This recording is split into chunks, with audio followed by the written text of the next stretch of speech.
বর্তমানে অস্থিতিশীল স্বর্ণের বাজারে একদিন কমছে তো অন্য দিন ঝড়ের গতিতে বেড়ে যাচ্ছে মূল্যবান এই ধাতুটির দাম। তো আজকে কত দামে বিক্রি হচ্ছে 18 ক্যারেট, 21 ক্যারেট এবং 22 ক্যারেট স্বর্ণের অলংকার, বিস্তারিত জানবো এই ভিডিওতে। তার আগে ভিডিওতে একটা লাইক দিয়ে কমেন্ট করুন আপনি ভিডিওটা বাংলাদেশের কোন জেলা থেকে দেখছেন। এছাড়া প্রতিদিন সোনা রূপার দাম সম্পর্কে বিস্তারিত জানতে পেজটা ফলো করুন আর ভিডিওটা শেয়ার করতে ভুলবেন না, কেননা আপনার একটি শেয়ারে আরও 10 জন খুব সহজেই জেনে নিতে পারে।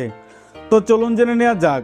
বাজুস নির্ধারিত সর্বশেষ বিজ্ঞপ্তি অনুযায়ী সনাতন পদ্ধতির 1 আনা স্বর্ণের দাম 9,918 টাকা, 1 ভরি স্বর্ণের দাম 1,58,689 টাকা, 18 ক্যারেটের 1 আনা স্বর্ণের দাম 12,178 টাকা, 1 ভরি স্বর্ণের দাম 1,94,847 টাকা, 21 ক্যারেটের 1 আনা স্বর্ণের দাম 14,208 টাকা, 1 ভরি স্বর্ণের দাম 2,27,331 টাকা, 22 ক্যারেটের 1 আনা স্বর্ণের দাম 14,883 টাকা, 1 ভরি স্বর্ণের দাম 2,38,121 টাকায় বিক্রি হচ্ছে বাংলাদেশের বাজারে। তবে এর সাথে আবশ্যিকভাবে সরকারি 5% ভ্যাট এবং 6% মজুরি যুক্ত করা হবে। ধন্যবাদ।